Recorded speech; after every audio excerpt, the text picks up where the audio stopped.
Hey guys, and welcome back to my channel. With wedding season upon us, I found it only appropriate that I create a look for you guys that you could wear this wedding season, whether you are attending a wedding, in the bridal party, or the bride yourself. This is the look right here, and I believe it is something that is so universal you can basically wear it with anything because I kept it really soft and really neutral. So if you want to see how I create this look, keep on watching. Alright guys, we're going to begin by priming our eyes using the Kevyn Aucoin Sensual Skin Enhancer. It's a versatile full coverage cream, so it provides the perfect base for our eyeshadow. Then with a beauty blender, we're going to go in and further blend out the cream and soak up any excess product.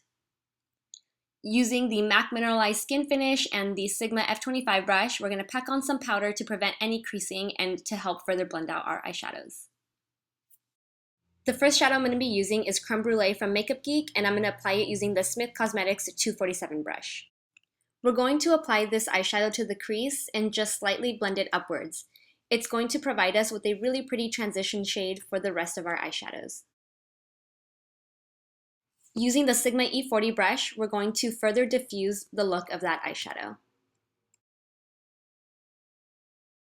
Next, we're going to be using Cocoa Bear from Makeup Geek and that exact same brush from Smith Cosmetics, and we're going to apply it directly under where we had placed the Creme Brulee shade. And of course, we're going to go back in with that Sigma E40 brush and further blend out that shadow. I like to do this step after applying a shadow every single time. And we're going to be using another Makeup Geek shadow. This is Mocha, and we're going to use that same Smith Cosmetics brush to apply it to the outer corner of our eyes. I think I could honestly do an entire eye using this one brush. And again, go back in and blend out that eyeshadow. We're going to apply MAC's Grain Eyeshadow using the Smith Cosmetics 256 brush in the inner corner. It's perfect because it has a little point, so it just fits nicely in that little inner corner of your eye. And you guys know what's coming next. We're going to use the Sigma E40 brush to just blend all those eyeshadows together. Blending the eyeshadows this much just ensures that you can't tell where one shadow starts and ends and gives a really soft focus. We're going to be doing a really classic winged liner using the Anastasia Waterproof Cream Color in Jet and the Sigma E65 Angled Liner Brush. Notice when I'm winging out my liner, the longer pointed edge is facing inward, and when I'm dragging the liner back in, that part of the brush is facing outward. Then I flip my brush once more to line the inner part of my eye. I'll do it again on the other side so you guys can pay attention to the way I flip my brush back and forth. So again, the longer pointed edge of the brush is now facing inward towards the inner part of the eye. Then I flip it so it's facing outward when I drag the liner back in. Then I flip it again to line the inner part of my eye. Let's move on to skin. We're going to prep using the NARS Luminous Moisture Cream and Eye Cream and the Oil-Free Pore Refining Primer.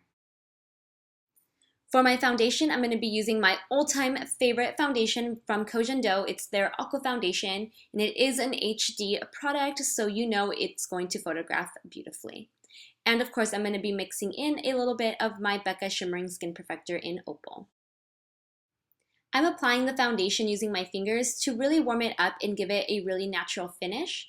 Also, the Kojin Do foundation is a really light texture, so using any sort of tool like a sponge or brush will absorb a majority of the product and almost sort of waste your foundation. So applying with your fingers really gives you the most use from your foundation and makes sure that the bottle will last you a little longer. Once I have finished applying the foundation on my entire face using my fingers, I'll go in with a beauty blender to just soak up any excess product and make sure there's no streaks or fingerprints on my face and give myself a really flawless finish. Up next is my secret weapon to a really flawless highlighted face. I like to mix the Kevyn Aucoin Sensual Skin Enhancer with NARS's Hot Sand Illuminator. The reason I like to mix these two products together is because the Sensual Skin Enhancer from Kevyn Aucoin is a full coverage and matte finish, while the Hot Sand Illuminator from NARS is a much more radiant and dewy finish. So when you mix these two together, it shears out the consistency of the Sensual Skin Enhancer while still giving you a fuller coverage, but making it easier to work with and giving you a much more glowy finish. Here I'm applying the product using the F75 brush from Sigma and blending it out with a beauty blender. I love this technique because it prevents me from having to cover my entire face in a full coverage foundation, and I especially love it for brides because it gives you a really flawless finish without feeling like you're wearing too much makeup. I'm just going to continue to add highlights now to my forehead, the bridge of my nose, my chin, and Cupid's bow.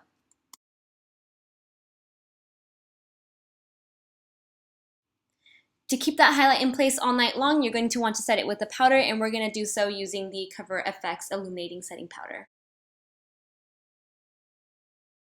Now that we have set with powder, we can go back and finish the eyes. We're going to add creme brulee to the lower lash line using Smith Cosmetics brush number 230. Adding eyeshadow to the lower lash line really helps to complete the look and gives it a more smoky effect. Now using Mocha from Makeup Geek and this small brush from Morphe, we're going to further enhance the outer edge of our eyes by placing that dark shadow on the outer corner of the lower lash line. Placing the darker eyeshadow on the outer corner like this is going to give our eyes a much wider look. Using Eyeshado's Making Eyes Gel Liner in Pitch Black, we're going to tightline our upper lash line to just give the look of a fuller looking lash line. I believe every woman should do this. If you don't, seriously go and practice. It'll make your lashes look so much fuller. For a natural yet fuller looking brow, I'm going to be using Anastasia's Brow Powder Duo in Chocolate, and I'm going to apply it using Bedalim Tools brush number 735. Before you apply the powder, you want to brush your brows upwards so you can get a better sense for their shape. Then when you apply the powder, make sure you start towards the center of your brow and then brush it on backwards. You never want to start from the very front because that might give you too bold of a looking brow. You want to start from the center to give a more gradient brow where it goes from light to dark. So you want the lightest part of your brow to be the inside towards your nose, and then you want the darkest to be the tail on the outer corner.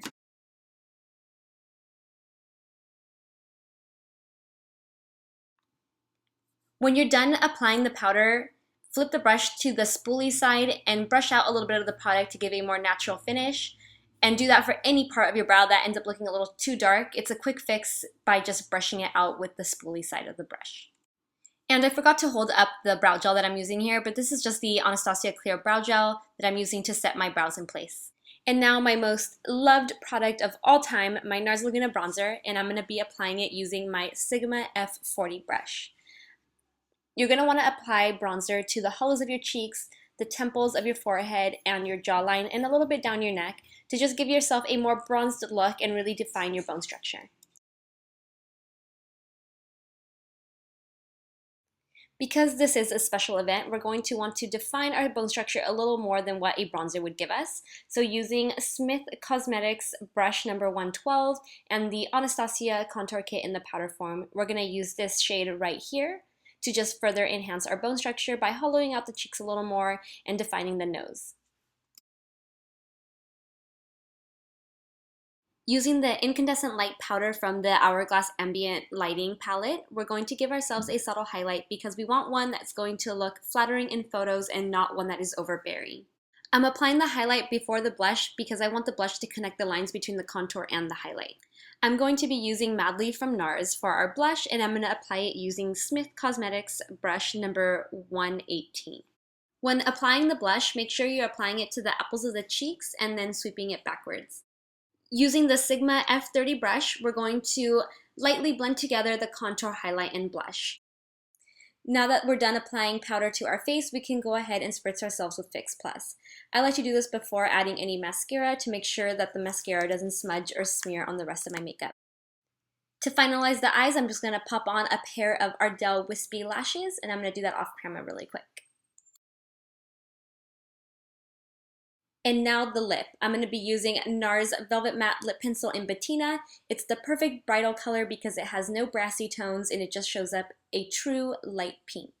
I also like that this lip color is matte, which makes it a little longer wearing than your normal creamy lipstick, and you can easily add on a gloss right on top like this one from Armani. Almost forgot the bottom mascara. I'm going to be using CoverGirl Lash Blast Length in Waterproof to just coat our bottom lashes. And that completes the look. I hope you guys don't mind the fact that I had to voice over this tutorial. It was just so loud in the background. I had to go back and do a voiceover. If not, you guys wouldn't have been able to hear a thing I was saying. Of course, make sure to give this video a thumbs up if you liked it, and make sure to subscribe so I can see you guys in the next one. Bye.